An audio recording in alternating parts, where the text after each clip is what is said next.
Well, good afternoon, everybody. Welcome to our third Ohio Chapter American Academy of Pediatrics webinar on juvenile idiopathic arthritis. Today, for the next hour, we're going to focus on the role of primary care in the treatment of juvenile idiopathic arthritis. Next slide, Lori.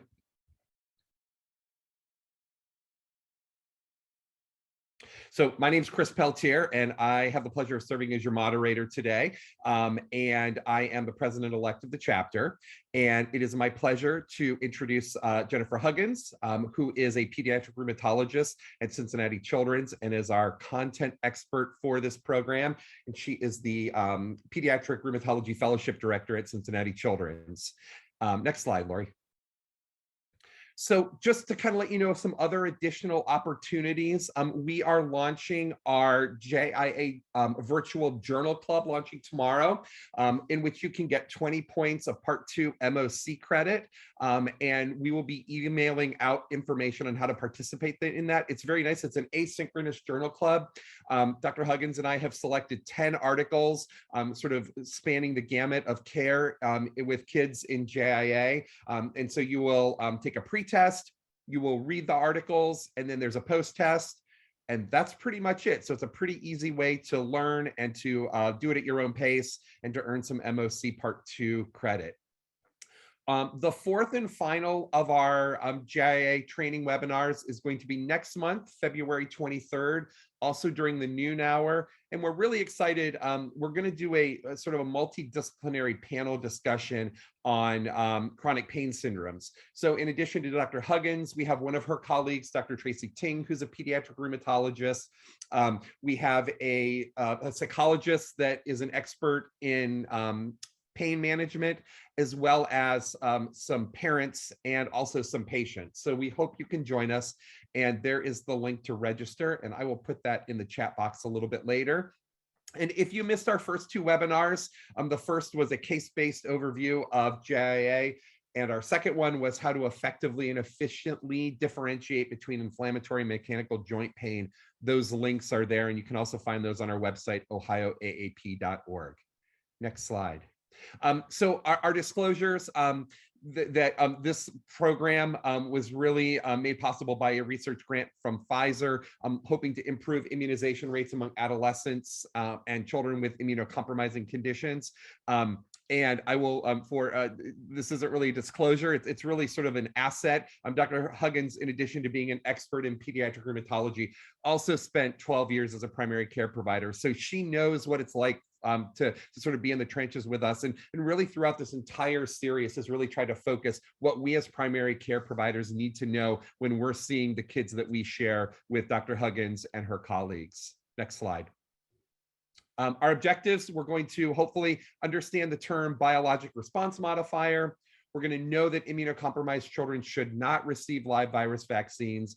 And then hopefully at the end of this, you'll be able to list 3 unique health maintenance concerns of children with chronic inflammatory conditions. And with that, I think I'm going to turn it over to Dr. Huggins.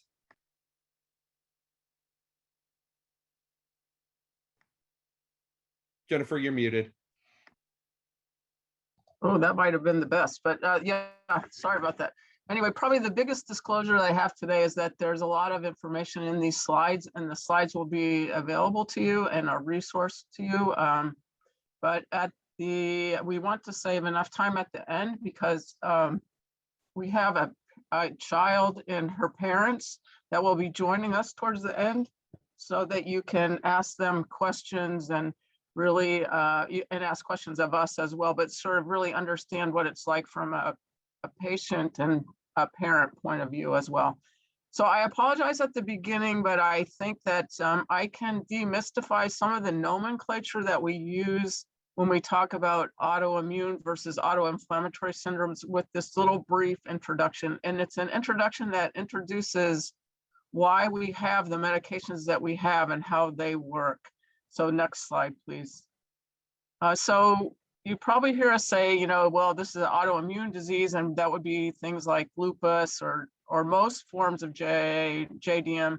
But then we also use the term autoinflammatory, and that refers to the kids with systemic onset JA or periodic fever syndromes. And next slide, please. And this relates really just to how we think about our immune system. And we know that we can't really divide the immune system so neatly into the things that are part of innate immunity and part of adaptive immunity, but it gives us because they overlap, but it gives us a frame of reference. So when you refer back to your immunology days, when we refer to innate immunity, it's something that happens very quickly, but it gets triggered by patterns that they recognize on the microbial organism, or in gout, it's gout crystals, but it's something that happens very quickly, but it's not related to memory. So it's quick on to get rid of the infectious agent, but the adaptive immunity is more sophisticated in that it requires prior knowledge of the organism, and which point you eventually develop, effector T and B cells that have memory and recognize the agent the next time you get it. That's hence how come vaccines work, is you get exposed to some of the microbial organism and you develop memory, and hopefully we're developing more and more memory to this stupid COVID virus, and eventually we will be getting rid of it, or at least making it more like flu. So next slide, please. So when we talk about adaptive immunity and autoimmune disorders, they're affecting the same parts of the immune system. So in the adaptive immunity, it's infection, and in autoimmune disorders, it's our own self that unfortunately our immune system recognizes. But the downstream effect is that you develop memory B cells and T cells and antibodies and autoreactive T cells against yourself. But you can see side-by-side comparison, the comparison between the adaptive immunity and autoimmune disorders. Next slide, please. As for autoinflammatory disorders, they are similar to what happens in our innate immunity. So it's some inborn error of immunity that makes the immune system too sensitive to these stimuli, whether it's patterns or heat shock proteins or other things. And therefore there's dysregulation in the inflammatory cytokines that are released, like IL-1, TNF, IL-6. So next slide, please. But whether you call it autoinflammatory or autoimmune, the downstream effect is ultimately the same thing when you're dealing with inflammatory conditions. So the red circled cytokines are the inflammatory cytokines, and whether you get that via the pathway of autoimmunity or autoinflammation, the end result are these inflammatory cytokines. And then the next slide. And then you have either autoimmunity or autoinflammation because you have an imbalance between the inflammatory cytokines, which are seen on the left, and the anti-inflammatory or regulatory cytokines that are seen on the left. So our biologic response modifiers are against some of these inflammatory proteins. And that's really revolutionized the care and outcome for patients with JAA, and we'll show that in the subsequent slides. Next slide, please.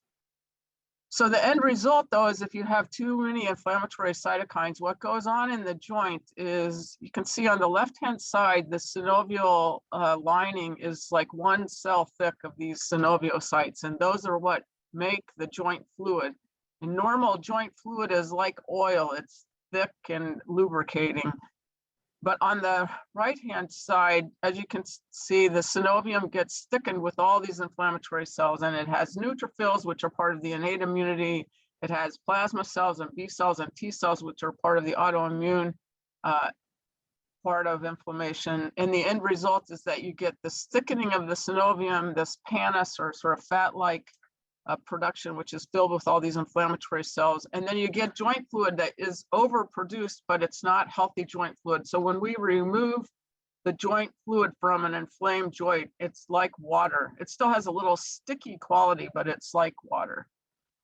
Next slide, please. So if you want to affect the function of these pro-inflammatory cytokines, the conductors of inflammation, if you will, you can do so in various ways. So the normal response to a cytokine is it binds to its receptor on the inflammatory cell and leads to activation. So you can neutralize the cytokine before it can ever get to that receptor. And you can do that with soluble receptors like etanercept or with other monoclonal antibodies like adalimumab. Or next slide, please. Or you can actually interfere with the receptor so that the cytokine can't bind to the receptor. And we have other drugs that do such a thing like abatacept or Actemra or anakinra, canakinumab. So either you can bind the cytokine before it gets to the receptor, or you can interfere with its ability to bind to the receptor. The downstream effect is the same, that you block its interaction as an inflammatory cytokine. Next slide, please.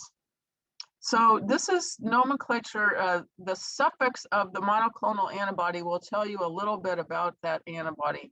And this is true whether the monoclonal antibody is used to treat our diseases or the ones that cancer people use or whatever. But the on the left is just a refresher about what an antibody looks like. And on the right, the first all red antibody is what's called a chimeric antibody, in which it's fully like, for instance, a mouse.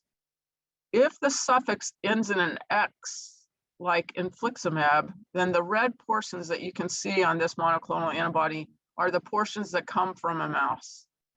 And if it ends in a Z, like tocilizumab, then you can see it still has some mouse portion, but much less than like infliximab. And if it ends in UMAB, it's fully humanized, like adalimumab, or Humira is the other name for that. Next slide, please. Or the suffix will end not in MAB for monoclonal antibody, but rather sept, like etanercept or Enbrel. And that tells you that it is a fusion protein. So it has the constant regions of an antibody with the soluble receptor attached to it, which you can see in panel B. So the top part being the receptor portion, and the bottom portion being the constant region of an antibody.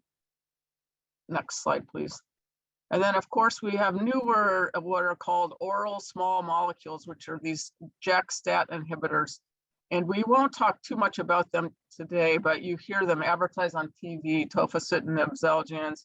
I will just caution you that there is some concern, because this JAK-STAT signaling is also used for things like growth hormone, et cetera. So we use tofacitinib in kids that are not doing well otherwise, but it's not the first thing that we start with, just because we're staying tuned for what other things that might happen using these JAK-STAT inhibitors. Next slide, please. And you can go, I'm just included this table and the next table. It is certainly not an inclusive table of the TNF inhibitors or drugs that we use in the treatment of JAA, but just to have this for your reference. You can go to the next slide and then the next one. So before we had these biologic response modifiers, this was sort of the treatment approach to a child with JAA. Always, of course, as you've learned from our previous webinars, PT and OT are very important. Patient education is always at the forefront. But we would use these other drugs listed here: sulfasalazine, methotrexate, plaquenil, steroids. And then next slide, please. And we can summarize the result of using those drugs in one slide. Next slide, please. And that is that the only medication in all of those that we used to use is the purple, the downtrending purple line, and that is methotrexate. So downtrending means the disease activity is getting less and less. So it's good to be downtrending. And the only one that really affected the outcome for our kids with JAA was methotrexate, which hence it's still used as first line treatment. Next slide, please. But unfortunately, this was the outcome for many kids, especially those kids with poly-JAA. So the biologic response modifiers have really improved the outcome. So next slide. You know, it's a dramatic statement, but it's true. And next slide, please. I'm just going to go through a little bit about the history of the drug trial for etanercept, because not only have these biologics really improved the outcome for our kids, but Dr. Dan Lovell, one of my colleagues and mentors, is really responsible for the drug trials that were used to institute these biologic response modifiers in children. So this is etanercept, the soluble receptor fusion protein. Next slide, please. And Dan was definitely a maverick in this because, next slide. What happened was that we knew that Enbrel worked for our kids with JIA that were not doing well with methotrexate. But because we knew that, who would enroll their child in a randomized placebo-controlled trial, knowing that your kid may get it, but may not get it? When we knew that we could get it for, extenuating circumstances, so why would we put them in the trial? And yet they needed the trials to be able to figure out the proper dosing and effects, et cetera. So he took a lot of flack. He was written up in the New England Journal. This is, heretics. How can he design this study design? But what happened was that everybody that was doing poorly without Enbrel was allowed to enroll in the trial, and everybody got the drug, the active agent. And then you were randomized to either placebo or the active agent, say 3 months into the trial. And then you were given the drug back as soon as you flared. So they didn't study the effects of the Enbrel. They just studied how long does it take for the disease to flare. And next slide, please. And as a result, you can see the gray line is the group that got randomized to placebo. And quickly, after 3 months, within 4 months or so, they flared. They got the drug back and they all did well. Nowadays, actually, even adults and almost all the drug trials in JIA for kids use this study design. But he was, almost put on the cross initially because of this study design. Next slide, please.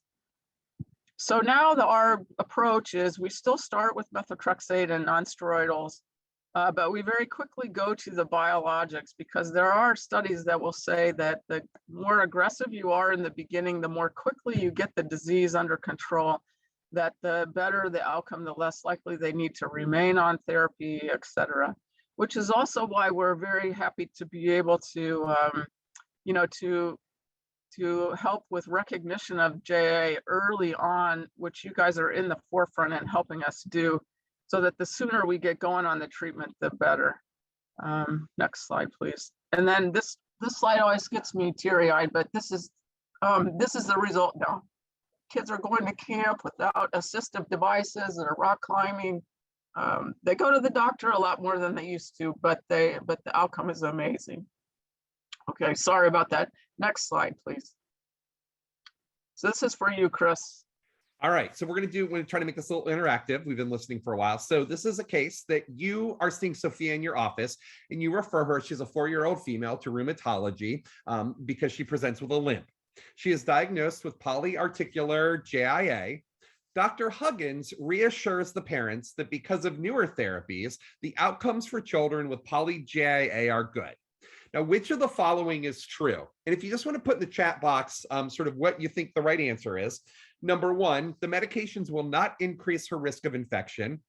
Number 2, the medications are very difficult to tolerate.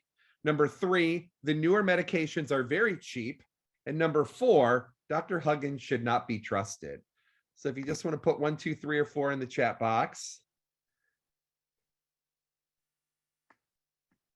Okay, we got a couple of number 1s. Lori, do you want to advance the slide for us? All right, Jennifer, why should you not be trusted? Well, you guys are way too kind. You probably knew that already. But honestly, the next few slides will go through just a little bit of the increased risk of infection.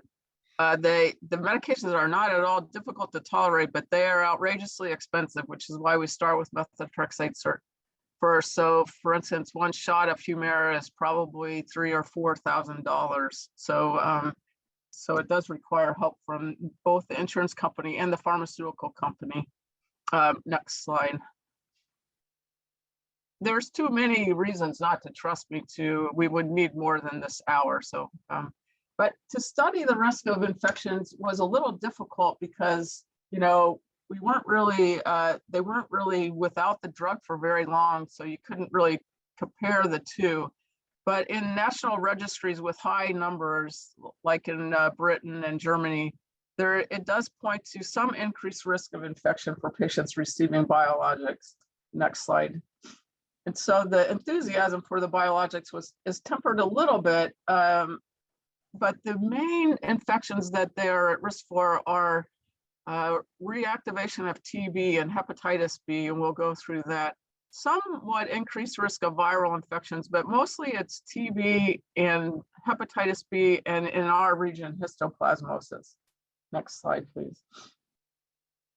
And the other difficulty in studying how much effect the drug has on these children is that we divide autoimmunity, immune deficiency, malignancy, and these, into these nice little categories, but honestly, there's overlap. So if you have an autoimmune disease, you're more likely to have some level of immune deficiency, and you're more likely to develop malignancy.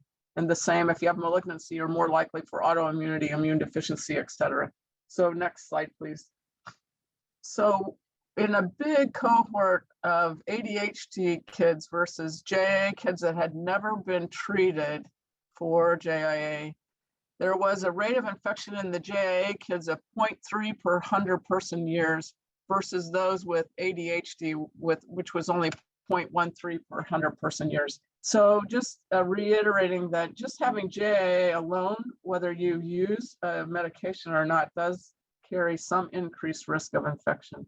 Next slide, please. And the certain ones that you want to be concerned about, next slide, please. And then here you go, Chris. All right, so Sophia has not responded to naproxen, so methotrexate is recommended. Now, before starting the methotrexate, Dr. Huggins sends Sophia back to you for vaccination concerns. Which of the following is true? Number one, inactivated vaccines should never be given. Number two, live virus vaccines can be given at any time. Number three, vaccine response will not be affected by methotrexate. And number four, Dr. Huggins may ask you to give all her 4-year-old vaccines.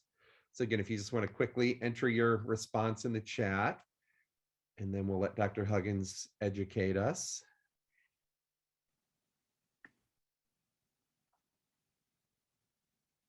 Okay, got a couple of votes for number four. All right, Lori, go ahead and give us the answer. All right, very good. Jennifer, why was that the correct answer? Yeah, so when we see these pIJA kids, many times they're around 3 or 4. And next slide, please.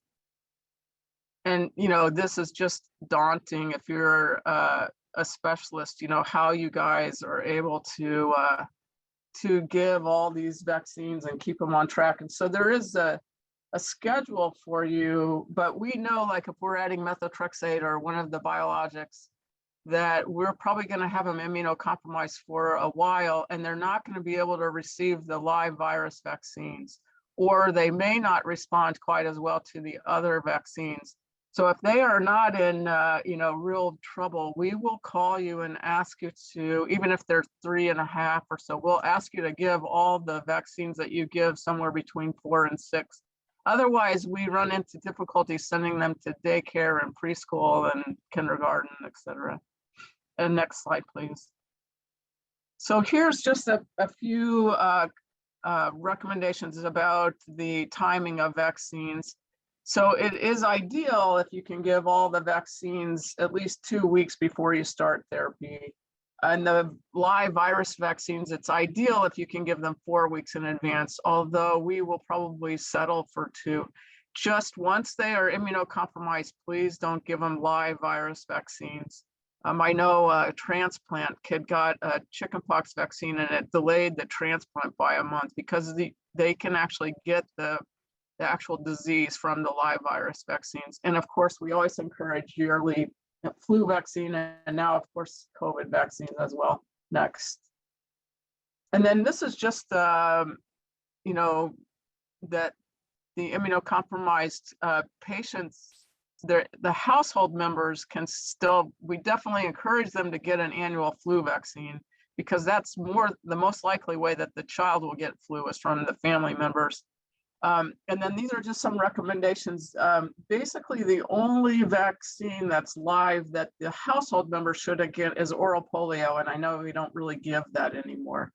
Rotavirus is fine. You shouldn't handle the diaper for about 4 weeks, but most of our kids are not handling the baby's diaper. So next slide, please. And then this was a project, this was part of the project that, and Chris was actually one of the advisory panel members on making sure that our immunocompromised kids get pneumococcal vaccines, different from your big table that you have to keep track of. So in 2000 was Prevnar 7. So any child that was born, and then 2010 was Prevnar 13. So any child that was born before 2010 should get at least one Prevnar 13, followed a couple months by the Pneumovax 23. And while it says that specialists and primary care people should, partner, the reality is that many primary care offices don't stock the Pneumovax 23 if you're a pediatric office, because you don't have a use for it otherwise. So I just put that question in the chat actually to ask how many people in primary care actually stock it. I know we don't, so I'm glad you brought that up. Thank you. Yeah, so this project, next slide, please. We developed a quality improvement group, a rapid cycle improvement, and we named ourselves Inject to Protect Squad. Next slide, please. And we took it upon ourselves to make sure that everyone did get at least one Prevnar 13 and Pneumovax 23. And this is just to show you what the differences are and what's in them and the year that they were available. And the reason for what goes into Prevnar 7 and Prevnar 13 is based on what's the most likely strain of pneumococcus that's going to give invasive pneumococcal disease. Next slide, please. So again, the recommendation is at least one dose of Prevnar 13 followed by Pneumovax 23. And then I don't know about you guys, but since being in medicine and primary care, the CDC changes the rules about boosters of Pneumovax 23. And you would know that more in the adult world, or if you're old like me and, and have to keep track of when you need the next one. But next slide, please. But so we have had some success in making sure, so this is old data from the trial, but we monitor this and we've been able to maintain, greater than 90% administration of Prevnar 13 and Pneumovax 23. But just something that I think you guys will find entertaining is that we'd got to 60% by just pending the order for the rheumatologist, but then we got stuck. And it was because when they talked to the patient about the vaccine, it was like it was some experimental drug because we don't give vaccines. And so we had to make talking points as if they were the primary care talking to the patient about the vaccine. And then we were able to, to really up the mark here. Next slide, please. And then hopefully you guys have been recipients. So one of the recommendations by Chris and other primary care people on the advisory panel was, yes, please help us with these vaccines, but let us know you gave them. So you should be receiving a letter like this from us when we give Prevnar 13 or Pneumovax 23, separate from my clinic visit note that I sent to you. Next slide, please. And then the other one besides Pneumovax or pneumococcal vaccines is hepatitis B virus vaccines. And in 1991, it became universal that they get this, as you know. But about 2012, there was a study to show that the biologics actually made the natural decline of antibodies to hepatitis B be much faster. Next slide, please. And the real problem is that you need TNF to fight off hepatitis B. So if you had had hepatitis B before or you get it, it's like a 25% mortality. So the risk for our kids is pretty low, but the risk of death is pretty high. So we initially look for their antibodies to the vaccines you've given them, but also we look to see if they've had old or current infection with hepatitis B. Next slide, please. And then we give them, if you're less than 20, it's recommended to give Injerix B 10 micrograms. It was recommended by the CDC to get Recombavax 40 micrograms, but that's not readily available. So over 20, they get Injerix B 20 micrograms. Next slide, please. And we, and one more, please. Yep, maybe one more too, just so we can see it all. It's just, so what we found is that, especially in the kids beginning at adolescence, that at least 71% of them are no longer immune to hepatitis B. But giving them just one vaccine makes, almost 70% of them convert. So if they don't, then they get two more, but at least 70% of them only really need a booster vaccine. Next slide, please. So this is just showing that that TNF is the orchestrator of granuloma formation. So if you block TNF, anything that is a granulomatous disease like TB or like histo, you are more susceptible to. Hence, next slide, please. Hence, you need to screen for TB, and obviously, if they have active TB, then don't give it to them. But for sake of time, I'm not going to go through all this. I think it's pretty common knowledge to you guys anyway. Next slide, please.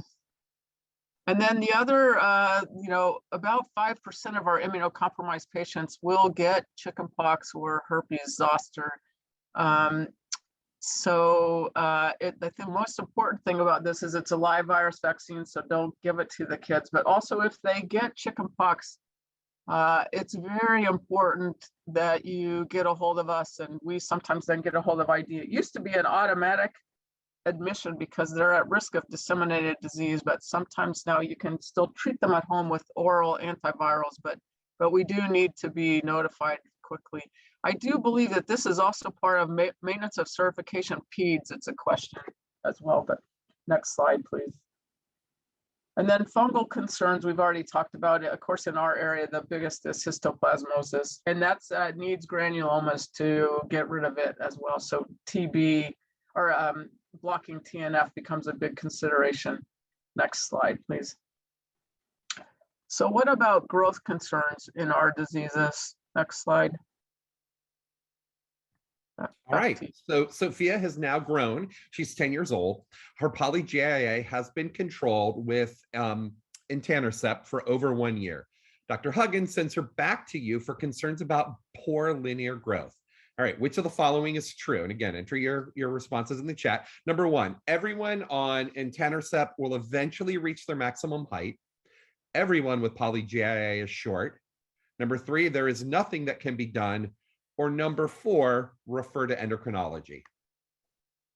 Give everyone a second. Jennifer, these guys are on fire. Go ahead, Lori. Stars. Yeah. All right, I'll turn it back over to you. Okay, next slide, please. So I'm not gonna, just for the sake of time, go through all the reasons that they may not grow so well, but it is something, it's in your maintenance of certification questions too. It is something that we pay attention to every time the child comes to the clinic is, are they growing? Because if they have active inflammation, they won't grow well. Next slide, please. And there is data to show that the biologics have increased the growth of kids when they get started on this treatment. Next slide, please. And this is just an example of a patient that I had that actually she felt like when I first started seeing her that her disease was under pretty good control, but I didn't really think so. But we altered the therapy, added a biologic response modifier, and you can see she not only continued to grow, but jumped several curves. Next slide, please. But the biologics may not be the whole answer. So 18 out of 100 still had low growth velocities after the onset of biologic treatment.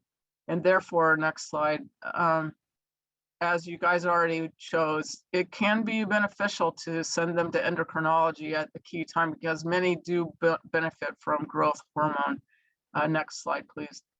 And this is an example of a child that quit growing well, got growth hormone, and got back to their curve again. So next slide, please.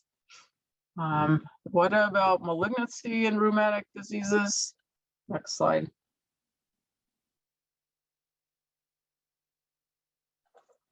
Are you ready, Chris? I am. Sophia's parents recently heard that the warning for etanercept on TV that warns about risk for cancer, and in particular lymphoma. Which of the following is true? Number one, there are no malignancy concerns in autoimmune diseases. Number two, large studies have proven that it does not cause cancer. Number three, patients with JIA are at baseline at increased risk for cancer. And number four, Sophia is too young for lymphoma.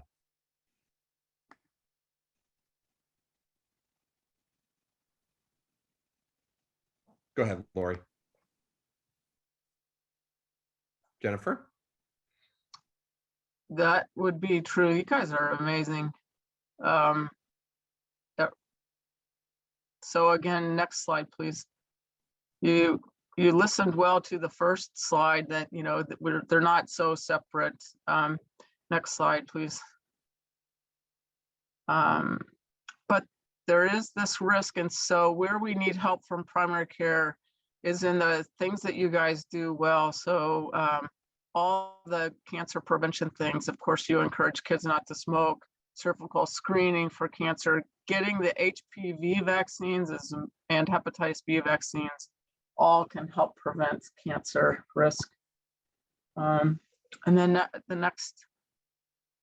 So the next two things are about atherosclerosis in rheumatic diseases, and then about bone health. And I think just for the sake of time, because I know you guys are busy and need to get back to your clinic, and I really want you to have time with Nora and her family. So I am just gonna, the next few slides just demonstrate, if you will, Lori, that they are at increased risk of atherosclerosis. Having elevated inflammatory markers is one of the biggest reasons, but there's other postulated reasons. So just do your usual to look for risk factors, especially in our kids. So control high blood pressure, don't smoke, high cholesterol, hypertension, family history, etc. Next slide. And then the bone health is also important, especially in any of our kids that have been on steroids, but so making sure they get enough calcium and vitamin D, etc. Next slide is crucial. And then the next slide, please. So in summary, hopefully we've shown that, you know, routine immunizations prior to initiating immunosuppressive therapy can be very helpful. So if you get a funny call from us, please give all the 4-year-old vaccines. You'll know why. Screening for latent TB is really our responsibility, but you'll know why we do this. Don't give them live virus vaccines unless they're not on the medicines anymore. It's okay to immunize household contacts and actually very encouraged. And then unique vaccines may be needed, but we are hopefully as rheumatologists helping to, since you have that other humongous table, helping to deal with some of the unique things. And then as we went through all the health maintenance things that you guys usually monitor for, they're extremely important in our kids. Next slide. So new therapeutic options have really improved the outcome for these kids, but we still need to partner with each other to make sure that we address all their health maintenance needs. So I am open for questions. Next slide just shows our team, but we should have in here also many primary care people because really it takes the whole village. So I'll be open for questions, or I'm ready to introduce our guests as well. So I don't necessarily have a question. I'll vamp for a minute if people want to either, and they can unmute, or a small group, you feel free to unmute. But I just want to, obviously practicing in Cincinnati, very, very lucky to have the partnership with Dr. Huggins and our rheumatology division that we do here. So I would just, those of you that are, practicing in other cities, I hope that you have as good a relationship with your rheumatology division as we do here in Cincinnati. And if you don't, I would encourage you to reach out to the division leadership or the sort of the hospital liaisons to have a meeting and have some discussion, and feel free to share some of this. Again, I'm not sure what happens sort of in other areas, Toledo, Cleveland, Columbus. My guess is that it's similar, and I hope so. But if not, I would strongly encourage you to have those discussions. Jennifer, I had a question for you about the atherosclerosis question. So we routinely, per Bright Futures, will screen cholesterol at age 9 and age 17. Do you know, should we be, in our kids that are with JIA, should we be screening more frequently, or is that sort of just following the routine guidelines sufficient? I think the routine guidelines are sufficient. Great. And if anybody has a question, just please feel free to unmute and ask your question.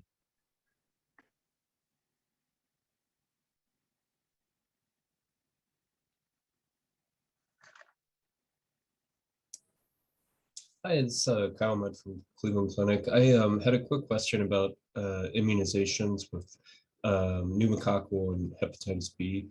I was wondering, so when a patient is starting the biologics, is that routinely ordered the titers for hepatitis B by the rheumatologist, or do you recommend that being ordered by the primary care pediatrician? I've had this come up more with GI and the biologics, but was just curious. Yeah, I mean, that was why we started the campaign here and got good advice from Chris, which is that, it's hard for the primary care even to know who's immunocompromised these days but so I think it's rheumatology's responsibility. Sometimes you're forced to do it by the insurance company, but if your rheumatologist isn't doing it, then please do it. But we have a way to identify through Epic who's immunocompromised when they come to our clinic, and the nurses penned the orders for all these things. And so we have but it took us, a lot of grant money and a few years to get that all set up. So unfortunately, it may fall to you, even though we're the ones giving the drug. So we should be the ones trying to make sure that everything is in order. But, Gotcha. Okay. Thank you so much. Any other questions before I let Dr. Huggins introduce our special guests?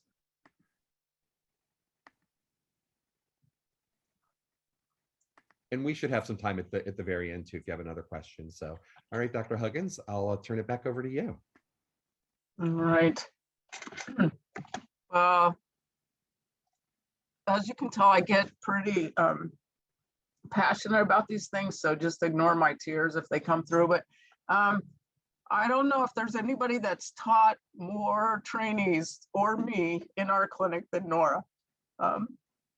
And I think I better just let you take over, Chris, because they can speak for themselves. Wonderful. Well, we want to welcome Nora. And Nora, I think your mom's here as well. If you guys want to just maybe say hello and introduce yourselves. And Nora, just tell us a little bit of your story. And then I'll kind of ask you some questions and we'll open it up. But I'll sort of let you guys just want to introduce yourselves and, just tell us a little bit about your journey. Hi, I'm Nora, and this is my dad. And my mom is on here too. But I feel like it's been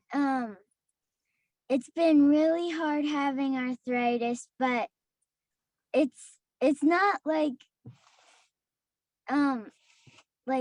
active all the time. So sometimes it doesn't I don't have any inflammation, but I just recently got it in my eyes.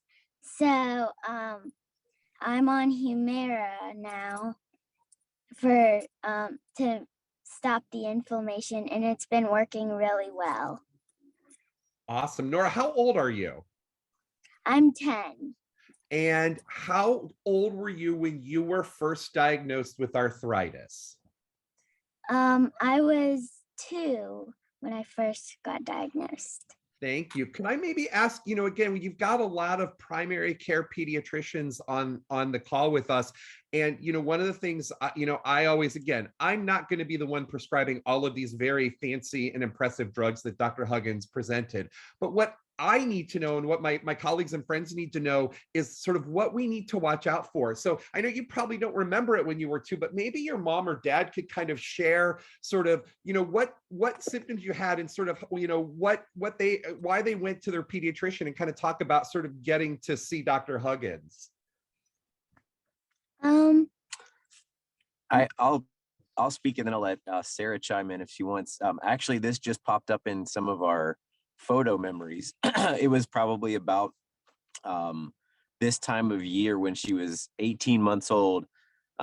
She had swimming lessons at the Y, and fortunately she was in a swimsuit, and we saw her knee, and it was enormous. It was very swollen, and just it looked really uncomfortable, but she wasn't really at an age where she could express that to us.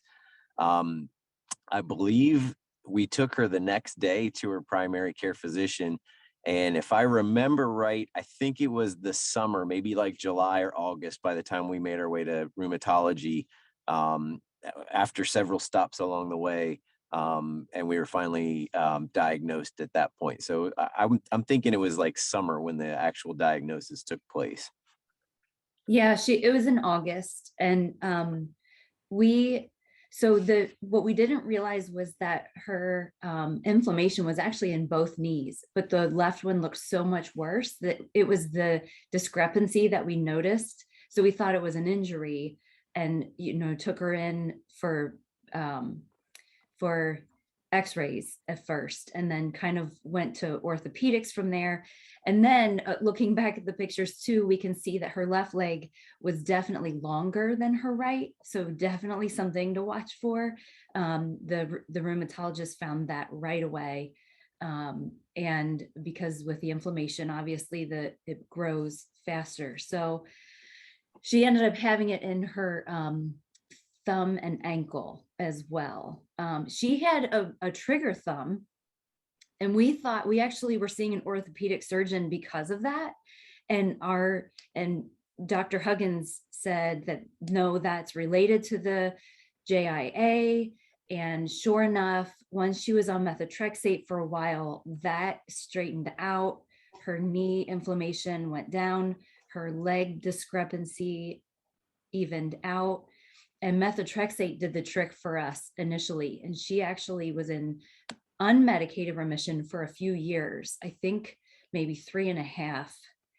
During that time, we were able to get her live vaccines, which was wonderful. And then back in 2020, right in the middle of the pandemic, she had a pinky finger swell, and we were right about to extend out our eye doctor appointments from 3 months to 6 months, and they found the white blood cells, the inflammation in her eyes. So that was when we went back on the methotrexate, steroid eye drops, and then started the Humira. But it's working at this point. We're so grateful for that. Would you guys maybe care to sort of comment? This interesting, not interesting, not the right word, but obviously, if we were having this conversation 3 years ago, some of this, what you would be sharing would be the same regardless. But do you guys maybe want to kind of talk about what the last 2 years have been like with living in a pandemic, having a child. And Nora, you can talk too. What's it like, how much school have you had to miss? Have you not been able to go to school at times because of the risk of getting sick with COVID being around? I was actually virtual for I think 3/4 of the year last year. So I stayed home and my dad helped me a lot. I've had to miss a couple, like I've never missed a whole day because of like any appointments, but for COVID, I just like stayed home for a really long time. Yeah, I'll chime in too. She stayed home during that time because we could. I mean, we were fortunate enough to be able to do that. The school was definitely not mandating. In fact, she went back because the school took that option away. So we sent her back sort of against our will, if I can be frank. And in terms of the pandemic, as a parent, I think Sarah would echo what I'm saying too. We're living it right now because we have some cases in the house, so it's a little stressful through that. But I would say like one of the things is this is like an invisible illness. So I think families that deal with this and take it seriously probably have to undergo a little bit of stigma from the communities that they're a part of, because we really buckled down, and I think a lot of people thought we were overreacting and kind of, treated us as such, which was frustrating, I think, from a parent standpoint, because it's not like you don't look at Nora and say like, oh, there's something wrong with her. Like we need to make sure we're taking care of her. She looks like a normal, healthy kid, and in most regards she is, but I've heard the term like invisible illness or invisible disability, and that's something that like our close friends know that about her, but like to a lot of people we're just kind of the community at large isn't super flexible with us in those cases. So yeah, it's you bring up that the invisible sort of disease, and my daughter has fibromyalgia, so very familiar with that. And I don't know if also not only in regards to sort of protecting your family from getting infected from COVID, but I don't know if you also just want to comment on the fact that and Nora, I don't know all of your particulars, but I know in my daughter, right, so she can't do all the things that normally she could. She does live with pain a lot, and fatigue. So just kind of other people not understanding why maybe you can't do certain things. Yeah, Nora, we've been really lucky with Nora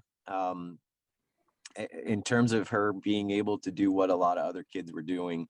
I think probably if I were to guess, that the time in her life that she had the most pain was early on before she was diagnosed, and she really doesn't have a memory of that, which I think is great. Although I'll also say, like, during the pandemic, when we have a lot more heart-to-heart conversations on hikes and stuff, one thing that I talked to her about was like just out of nowhere. I said, "What's your earliest memory? What do you remember first?" And she like kind of hung her head, and she's like, "I remember getting shots when I was like really little." That kills. That's harsh. Like that's hard to hear. And one thing I'll add too, that Nora also has hypermobility. Sorry, that made me a little choked up. She is, Dr. Huggins has been so good about identifying, the difference between the active inflammation and hypermobility pain. And so she does get that from overexertion. Yeah. And, in her joints. So that's something that we watch for as well, and try to, be aware of. But yeah. Yeah. I'm glad you brought that up again. We mentioned this at the very beginning, and in a minute we'll have another slide. Those of you that missed our last webinar, that was the entire focus of it, was sort of differentiating on physical exam and symptoms, sort of inflammatory arthritis from mechanical arthritis. And Dr. Huggins and Shannon, who you guys may know, one of her physical therapists, did a fantastic job. So for those of you that are on the webinar, if you didn't see that, or if you want to watch it again and share it with your partners, I will put that link up again in a few minutes. So just again, if anybody has any questions, go ahead, please go ahead. Can I just say one more? So Nora, you know, you've taught me a lot of things, but remember how like you kind of killed me with your looks when I said we needed to use Humira and it was an injection and you weren't having any part of it, right? Well, so will you tell these guys what you did to overcome that fear? Because it's pretty amazing. To help with my injections, at first I was doing them in my legs and it kind of hurt, so I tried in my stomach and it didn't hurt as bad. And we use lidocaine cream that numbs my stomach before we do the shot. And I usually watch a show while the Humira is thawing. And so after I get my shot, my parents let me pick a prize from our prize bin. Do you have a favorite show to watch? The Simpsons. That's my Dr. fault. Huggins told me that when we were planning this. I love that. So that's fantastic. Lori, do you mind? Yeah, thank you. So there's the information on some of our upcoming things. We've got about a minute left. And I want to thank Dr. Huggins for sort of her expert presentation, but really want to just thank Nora and her parents, Carrie and Sarah, for taking some time with us today to just kind of share. Nora, I'm going to let you sort of take us home today. I just have one more question for you. If there was one thing that you would want pediatricians, like primary care pediatricians, like your pediatrician maybe, to know about sort of kids with GIA or kids on Humira or anything, what would be maybe one thing that you think is really important for those of us that take care of kids just like you to know?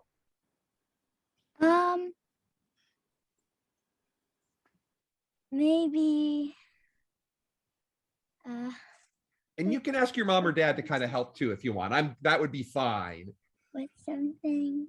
What do you think?